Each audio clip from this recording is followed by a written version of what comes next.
Sir sir ಕಳೆದ 3 ವರ್ಷಗಳಿಂದ ಭಾರೀ ಹಗ್ಗ ಜಗ್ಗಾಟಕ್ಕೆ ಕಾರಣ ಆಗಿದ್ದ ಕರ್ನಾಟಕ ಕಾಂಗ್ರೆಸ್ನ ಅಧಿಕಾರ ಹಸ್ತಾಂತರ ವಿವಾದಕ್ಕೆ ಕೊನೆಗೂ ಫುಲ್ ಸ್ಟಾಪ್ ಬಿದ್ದಿದೆ. ಸಿಎಂ ಸಿದ್ದರಾಮಯ್ಯನವರು ಮುಖ್ಯಮಂತ್ರಿ ಹುದ್ದೆಯಿಂದ ಕೆಳಗಿಳಿಯೋ ತೀರ್ಮಾನ ಮಾಡಿದ್ದಾರೆ. ಸಿದ್ದರಾಮಯ್ಯನವರು ರಾಜೀನಾಮೆ ಸಲ್ಲಿಸೋ ತೀರ್ಮಾನ ಕೈಗೊಂಡ ಮೇಲೆ ಎಲ್ಲಾ ಸಂಪುಟ ಸಹೋದ್ಯೋಗಿಗಳನ್ನು ಕರೆದು ತಮ್ಮ ನಿವಾಸದಲ್ಲಿ ಸಿಎಂ ಆಗಿ ಕೊನೆಯದಾಗಿ ಬ್ರೇಕ್ಫಾಸ್ಟ್ ಮೀಟಿಂಗ್ ಹಮ್ಮಿಕೊಂಡಿದ್ರು. ಈ ಟೈಮ್ನಲ್ಲಿ ಅವರು ರಾಜೀನಾಮೆ ನೀಡೋದಾಗಿ ಹೇಳಿಕೊಂಡಿದ್ದಾರೆ. ನಾನು ಹೈಕಮಾಂಡ್ ಸೂಚನೆಯಂತೆ ಸಿಎಂ ಸ್ಥಾನಕ್ಕೆ ರಾಜೀನಾಮೆ ಕೊಡ್ತಾ ಇದ್ದೀನಿ. ಮುಂದಿನ ಸಿಎಂ ಆಯ್ಕೆಯನ್ನು ಹೈಕಮಾಂಡ್ ತೀರ್ಮಾನ ಮಾಡುತ್ತೆ. ಪರಮೇಶ್ವರ್ ಅವರನ್ನಾದರೂ ಮಾಡಲಿ, ಡಿ.ಕೆ. ಶಿವಕುಮಾರ್ ಅವರನ್ನಾದರೂ ಮಾಡಲಿ, ನಾನು ಯಾರೇ ಮುಖ್ಯಮಂತ್ರಿ ಆದರೂ ಸಹಕಾರ ಕೊಡ್ತೀನಿ ಅಂತ ಬ್ರೇಕ್ಫಾಸ್ಟ್ ಮೀಟಿಂಗ್ನಲ್ಲಿ ಸಿದ್ದರಾಮಯ್ಯ ಘೋಷಿಸಿದ್ದಾರೆ. ಈ ಹಿನ್ನೆಲೆಯಲ್ಲಿ 3 ಗಂಟೆಗೆ ರಾಜ್ಯಪಾಲರ ಕಚೇರಿಗೆ ತೆರಳಿ ರಾಜೀನಾಮೆಯನ್ನು ಕೂಡ ಸಲ್ಲಿಸಲಿದ್ದಾರೆ. ಇತ್ತ ಸಿಎಂ ಸ್ಥಾನಕ್ಕೆ ಸಿದ್ದರಾಮಯ್ಯ ರಾಜೀನಾಮೆ ಕೊಡ್ತಾ ಇರೋ ಹಿನ್ನೆಲೆಯಲ್ಲಿ ಕಾರ್ಮಿಕ ಸಚಿವ ಸಂತೋಷ್ ಲಾಡ್ ತುಂಬಾ ಭಾವುಕರಾದರು. ಬ್ರೇಕ್ಫಾಸ್ಟ್ ಮೀಟಿಂಗ್ ಮುಗಿಸಿ ವಾಪಸ್ ಹೋಗ್ತಾ ಇದ್ದ ವೇಳೆ ಸಿದ್ದರಾಮಯ್ಯನವರು ರಾಜೀನಾಮೆ ನೀಡ್ತಾ ಇರೋ ವಿಷಯ ನೆನೆದು ಸಂತೋಷ್ ಲಾಡ್ ಮಾಧ್ಯಮಗಳ ಮುಂದೆಯೇ ಕಣ್ಣೀರು ಹಾಕಿದ್ರು. ಮಾಧ್ಯಮಗಳಿಗೆ ಕೈ ಮುಗಿದು ನಾನೇನೂ ಪ್ರತಿಕ್ರಿಯೆ ನೀಡೋದಿಲ್ಲ ಅಂತ ಹೇಳಿದರು. ಕಾರ್ನಲ್ಲಿ ಕೂತ್ಕೊಂಡೇ ಬಹಳ ಹೊತ್ತು ಭಾವುಕರಾಗಿ ಕಣ್ಣೀರು ಒರೆಸ್ತಾ ಅಳ್ತಾ ಕೂತಿದ್ರು.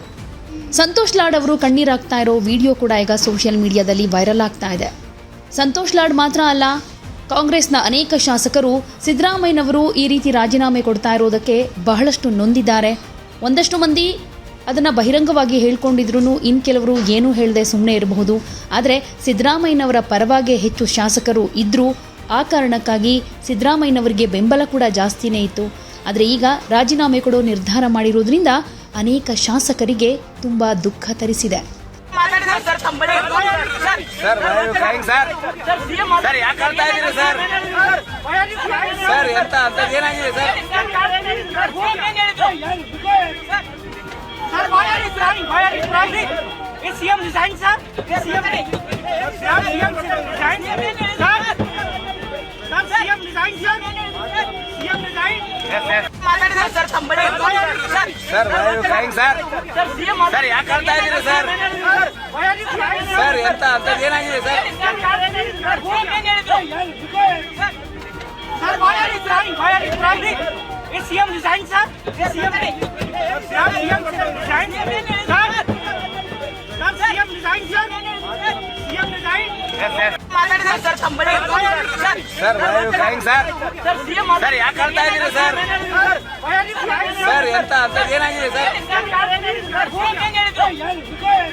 ಯಾವುದೇ ಸುದ್ದಿಯ ಅಪ್ಡೇಟ್ ಅನ್ನ ಮಿಸ್ ಮಾಡ್ಕೊಳ್ಬಾರ್ದು ಅಂದ್ರೆ ಈಗ್ಲೇ ಒನ್ ಇಂಡಿಯಾವನ್ನ ಸಬ್ಸ್ಕ್ರೈಬ್ ಮಾಡಿ. ನಿಮಗೆ ಬೇಕಾದ ಭಾಷೆಯಲ್ಲಿ ಎಲ್ಲಾ ಸುದ್ದಿ ತಿಳಿಬೇಕು ಅಂದ್ರೆ ಒನ್ ಇಂಡಿಯಾ ಆಪ್ ಅನ್ನ ಡೌನ್ಲೋಡ್ ಮಾಡ್ಕೊಳ್ಳಿ.